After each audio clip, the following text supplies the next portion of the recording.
भैया के साथ और हरिशंकर का और भी आदमी है, स्तुति है, और मैं एकदम नदी पूरा सूखा हुआ है उसके बीच में बैठा हूँ। ऐसा कभी नहीं हुआ, मतलब किसी साल नहीं हुआ, जितना मेरा उम्र हुआ आज तक कभी नहीं नदी के बीच में बैठ पाया हूँ, और आज नदी के बीच में बैठा हूँ क्योंकि नदी पूरी तरह सूख गया है। आलोक भैया जानने की कोशिश करते हैं कि नदी सूखा क्यों है। कभी कहीं ऐसा हुआ होगा, मतलब कोई ऐसा दोबारा कोई हुआ होगा तो देखते हैं। तुमको क्या लगता है क्यों सूखा है नदी?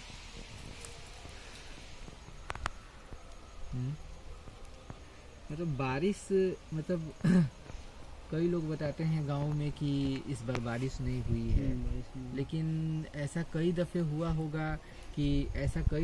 होगा ना कि मतलब बारिश कम हुई है ना। मुझे लगता है कि बचपन, मतलब अगर हम लोग याद करें तो कुछ साल तो ऐसा ज़रूर गुजरता है जिसमें बारिश थोड़ा औसत से कम होता है, लेकिन नदी नहीं सूखा था। नहीं तो बारिश कम होने के बाद तो लोगों का उम्मीद रहता था नदी से बहुत ज़्यादा। हाँ, उल्टे निर्भरता रहती थी नदी से, बिल्कुल नदी, बारिश नहीं होता था। तो क्या लगता है नदी सूखने का और क्या कारण हो सकता है? हमको तो यही लगता है जैसे जहाँ से नदी आती है, जहाँ से स्रोत है इसका, उससे पहले या को बाद में पानी को रोका गया होगा, लगता है हमको। ठीक है, एक कारण ये भी हो सकता है। मुझे लगता है कि रोका गया होता तो इसका मतलब कहीं ना कहीं वो भी एक तो सुखाड़ के कारण रोका गया होगा। तो वो नहीं है, वो भी तो सूखने के बाद ही वो किया गया होगा। यानी उससे भी गहरा कोई कारण है। उससे भी गहरा कोई कारण, उससे भी गहरा। इधर आ जाओ धीरे। तो अगर कैमरा मैन इशारा कर रहा है कि इधर आने के लिए, अगर नदी में पानी होता और नदी चलता जीवित होता तो वो डैम बनाता ही नहीं। तो मतलब एक कारण ये धीरेन्द्र बता रहा है कि कहीं रोका गया होगा, मतलब इससे पहले तो एक ये कारण है। ये कारण बता रहा है कि रोका भी इसीलिए गया होगा क्योंकि उसको भी पानी नहीं मिल रहा होगा, तो उससे भी एक गहरा कारण हो सकता है। और क्या कारण हो सकता है? कभी कभी इससे मतलब पहले साल सब जैसे पेड़ अभी अंधाधुन कटा रहा है, इससे पहले जो पेड़ नहीं कटाया होता तो सूर से पानी मतलब रुकता चला जाता और हर से पानी रहता है, मतलब उसकी क्षमता होती है जो रहता है, और नदी में पानी रहता है। इस साल मतलब पेड़ भी नदी किनारे बहुत मतलब पूरे साफ लग रहा है, मतलब बहुत पेड़ रहता था, बहुत घना जंगल की तरह रहता था नदी किनारे। अच्छा पेड़ भी नहीं है, उस पानी क्षमता है सूखने की, वो सूख नहीं पा रहा है, इसलिए पानी नहीं है इसमें। या तो जहाँ से नदी आती है, जो छोटे छोटे नदी इसमें मिलती है, तो हमें लगता है कि हो सके वो धारा मुड़कर किसी और नदी की तरफ चला गया होगा। मतलब ये सब कुछ अंदाजा है, और मतलब ये बात में तो कोई दो राय नहीं है कि नदी से ही हमारा जीवन है।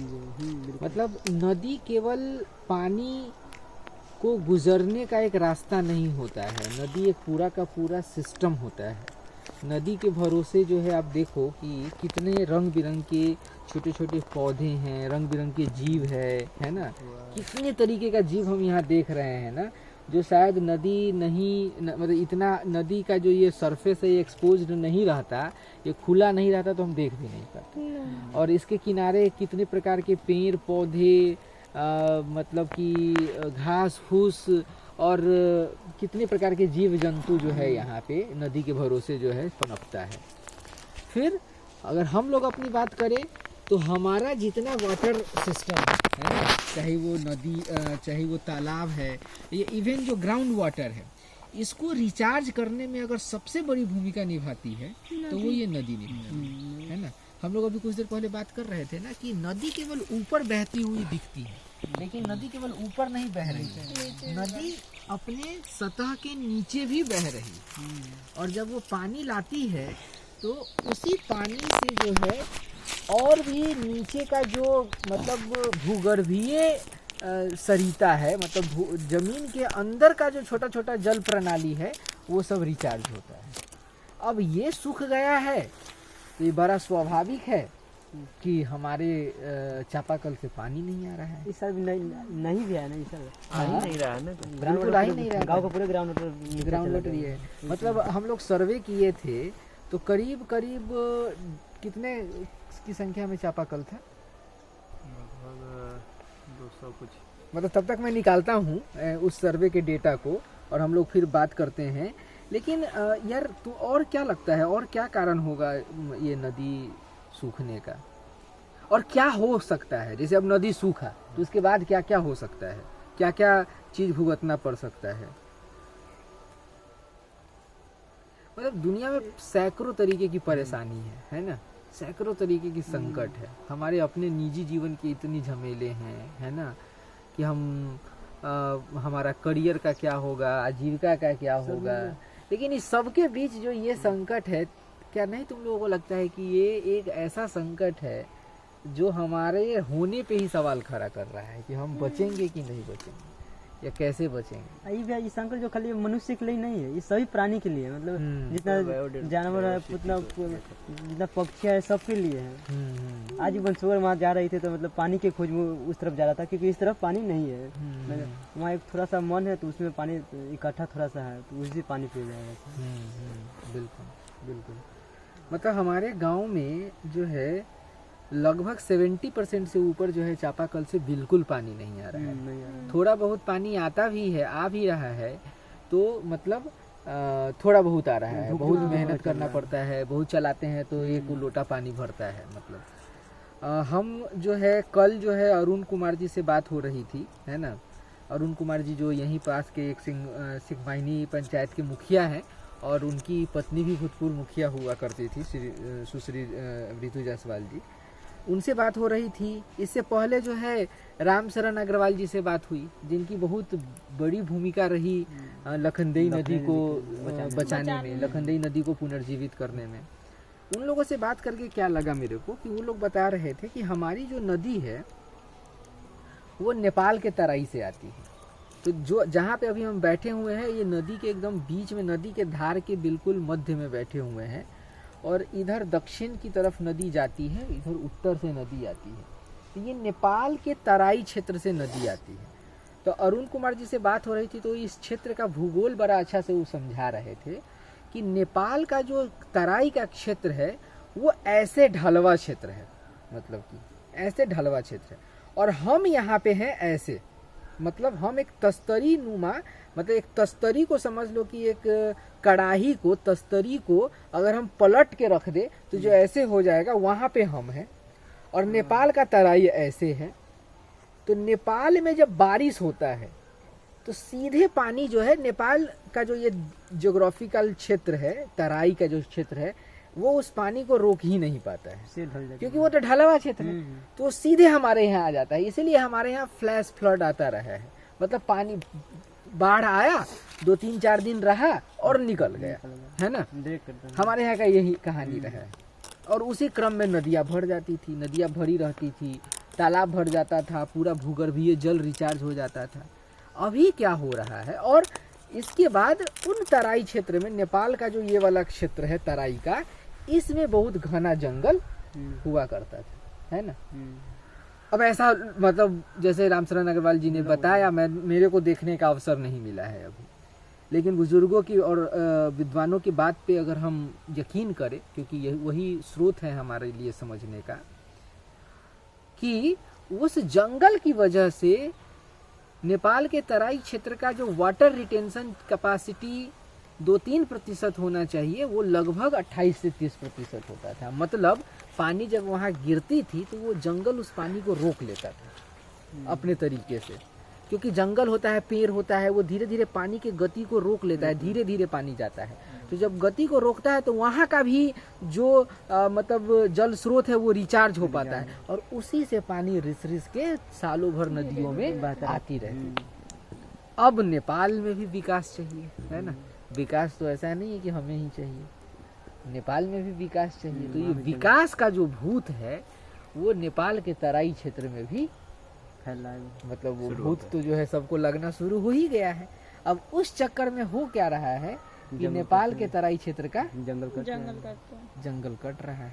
जंगल कटने के बाद क्या हो रहा है, पानी की मतलब रिसने की क्षमता है वो घट रही है। और क्या हो रहा है, और पानी रोक जो नहीं गाद है जो भी तो बहकर आएगा ही, जो भी पानी बहेगा, बिल्कुल मिट्टी बहेगी तो नदी ऊपर होगा। मतलब पेड़ पौधा कट रहा है तो वो तो पूरा मिट्टी है। नेपाल का जो तराई क्षेत्र है वो चट्टानी क्षेत्र नहीं है, वो पूरा मिट्टी है।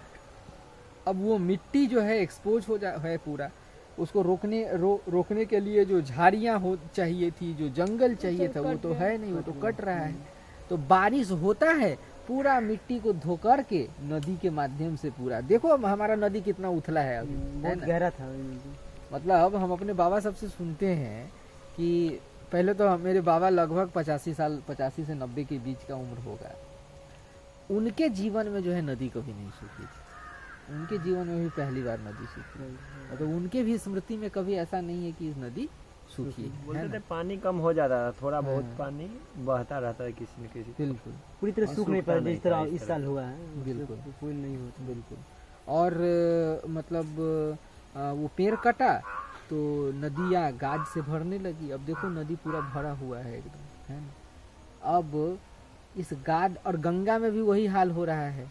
चलो गंगा में वही हाल हो रहा है, पूरा देश चिंता उस पर व्यक्त कर रहा है, लेकिन ये छोटी छोटी जो बातें हैं इसको भी सामने लाना, और इसी वजह से जो है हम आप लोगों से भी मुखातिब हो रहे हैं, आप लोगों से भी बात कर रहे हैं कि हमारे गांव की ये नदियाँ, हमारे गांव की इस नदी के मरने का उल्टी गिनती शुरू हो चुका है, और इसके लिए और कोई नहीं, हम जिम्मेवार हैं। हम पूरा जो मनुष्य जाति है वो जिम्मेवार है। अच्छा, मनुष्य जाति जब हम कहते हैं तो लोग पता चलता है कि एक होगा कहीं का मनुष्य जाति जिम्मेवार, लेकिन हम सब लोग अभी देखो आ रहे थे, पूरा बांस का जंगल था बीच में, वो सब कट रहा है। कट रहा है। मतलब लोग सामुदायिक रूप से एकत्रित होकर चिंतित हो ही नहीं रहे हैं कि भाई ये नदी नहीं होगा तो क्या। पता नहीं लोग किन चीजों में लगे हुए हैं, पता नहीं लोग किन चीजों में व्यस्त है, किन प्राथमिकताओं में व्यस्त है। गांव के जो जनप्रतिनिधि है, गांव के जो नेतृत्व करता है ना, गांव के जो युवा है, गांव के जो गणमान्य लोग हैं, जो गांव की चिंता करने का दावा करते हैं, जो हम मतलब सब लोग कहाँ लगे हुए हैं, अब समझ में नहीं आ इस रहा। सब पे ध्यान देता ही नहीं लोग। तो दोस्तों हम लोग क्या करते हैं, हम लोग एक इच्छा बनाते हैं, कोशिश करते हैं कि सबसे पहले तो प्लान करते हैं क्या करना चाहिए। मतलब मुझे तो लगता है अगर नदी पे ही कुछ करना है तो सबसे पहले तो नदी को यात्रा करना होगा, नदी पद यात्रा करना होगा, नदी को समझना पड़ेगा। समझना होगा, नदी कहाँ से और आती है, वहाँ कैसे आती बसे है। गांव से जानकारी सबसे पहले लेना होगा, क्या इस तरह से कभी और सूखा है, बड़े से बुजुर्गों से लेंगे, उसका जहाँ सोर्स है वहाँ तक, स्रोत तक पहुँचना होगा। और रास्ते में क्या क्या इस नदी के साथ मुसीबत है, इसका अपना जो क्या दुख है, ये भी कहीं ना कहीं यात्रा के दौरान नदी बताते जाएगी। बिल्कुल। डायरेक्ट आती है किसी से, मतलब किसी से जुड़ा, मतलब जुड़ी हुई नदी, तब वो अलग होकर आती है, ये भी हो सकता है इसमें। कि मतलब- हमको ये लगता है कि ये जो नदी का पानी आता था ना इधर, वो नदी वो पानी है किसी और मुड़ गया है। हो सकता है ना।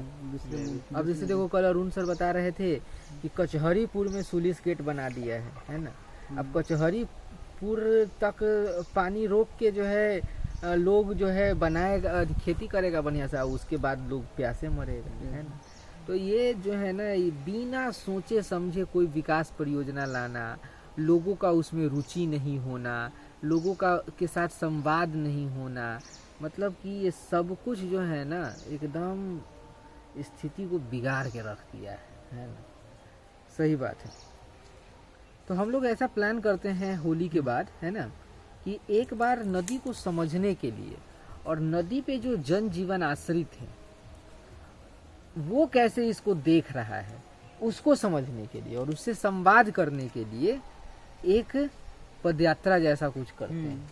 ताकि समझे ना नदी को, बिल्कुल जिसको बचाना चाहिए उसको पहले समझना चाहिए। बिल्कुल। इस नदी के किनारे, इस नदी के स्रोत तक की पदयात्रा करते हैं, है ना। ये कहाँ से नदी आ रही है, वहाँ पे इस नदी के साथ क्या मुसीबत है, और उसको यात्रा करते हैं। यात्रा के द्वारा जो हमें दिखाई देता है उसको एक बड़े समुदाय के सामने, एक बड़े देश के सामने, समाज के सामने लाते हैं, है ना। और ताकि इस पर कुछ पहल किया जा सके, ताकि उस पर जो है कुछ किया जा सके, है ना।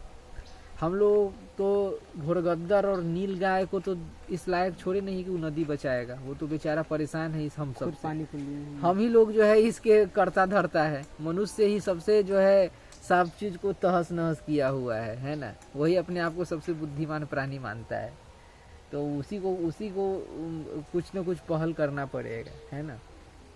तो जो इतनी भयंकर समस्या चल रही है पानी को लेकर, इसका एक स्टेप ये हो सकता है कि थोड़ा नदी को भी समझा जाए, क्योंकि नदी ही इस पूरे तंत्र का, इस पूरे जल तंत्र का सबसे प्रमुख जो ये है वो नदी ही है ना। तो नदी को थोड़ा सा समझा जाए, है ना। और इस साल मतलब जो खेत की सिंचाई होती है पूरी तरह सिंचाई नहीं हो पाया क्योंकि पानी नहीं था इस साल ना। अब फसल भी उतना बढ़िया नहीं हो पाया। सोचने वाली बात तो ये है कि इसके अगले साल क्या होगा। इसी तरह चलता सोचने है। वाली बात पीने के लिए तो सबसे पहले टैंकर से पानी आ जाएगा, खेती के लिए कौन सा टैंकर आएगा वो सोचने वाली। जंगली पहले जानवर सबसे पहली है। बात है, गर्मी में अति कौन हाल होगा। अब गर्मी बिल्कुल। का ही अभी है। हम फरवरी के महीने में मध्य फरवरी में बैठे हुए हैं और ये स्थिति सितंबर अक्टूबर से ही विकराल है। कल्पना कीजिए कि अभी एक महीने के बाद जो गर्मी आएगी। अप्रैल मई में क्या हाल होगा। जून से। और अगर जलवायु संकट का पता नहीं क्या खेल होता है, हम सब लोग भगवान की बात करते हैं कि भगवान करेंगे, लेकिन जलवायु संकट का क्या खेल होता है अगर इस बार भी बारिश नहीं हुई। बहुत ज्यादा इससे और बारिश अगर हो भी गई तो यार देखो ना, नदी गाद से भरा हुआ है, हमारा कोई भी जल थोड़ा सा स्रोत पानी ठीक ठाक स्थिति में नहीं है, सारा कुआं को हम कचरा से भर दिए हैं। पानी जाएगा अंदर तो जमीन में कहाँ से जाएगा। लोग तैयारी कर रहा है कि ब्रह्म स्थान को टाइल्स से एकदम, टाइल्स और कंक्रीट से एकदम पाट दिया जाए, सजा दिया जाए। भाई क्या सोच रहे हो यार सब लोग। नदी में जा रहे पानी ही जा रहा है। तो जमीन के अंदर पानी कहाँ से जाएगा, कहाँ से पियोगे पानी। टाइल्स के नीचे में आ जाएंगे। टाइल्स के नीचे में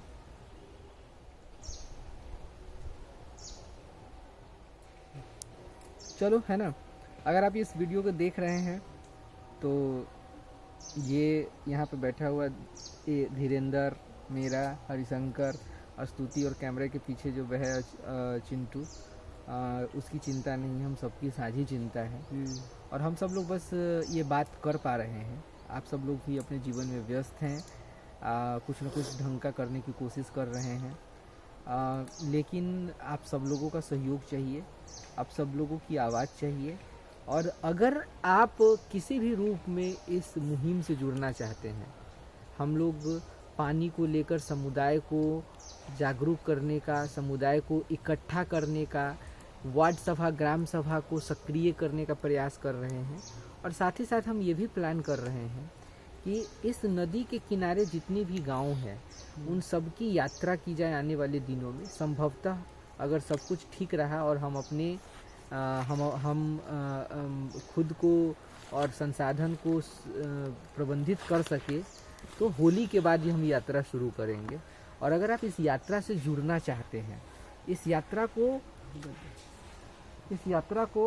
पानी के लिए जा रहा है सब। इस यात्रा को ये करने में, इस यात्रा को प्रबंधित करने में, इस यात्रा को संचालित करने की टीम से जुड़ना चाहते हैं तो आप जो है मतलब हमें मैसेज करें, हमें कॉल करें और प्लीज़ हमें इस मुहिम में योगदान करें। बहुत बहुत शुक्रिया। अभी बैठे हैं और काफी सारे घोड़गद्दर क्रॉस किए, नीलगाय, बहुत अच्छा लग रहा है। नीलगाय, हाँ यार, और पीछे से वो नीलगाय सब में मिल रहता है, सब में। इसको भी समझना होगा क्या है कि 20-25 घोड़गद्दर पे एक नीलगाय रहता है।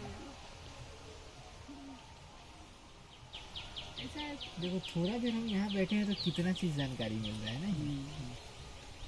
नहीं भाई,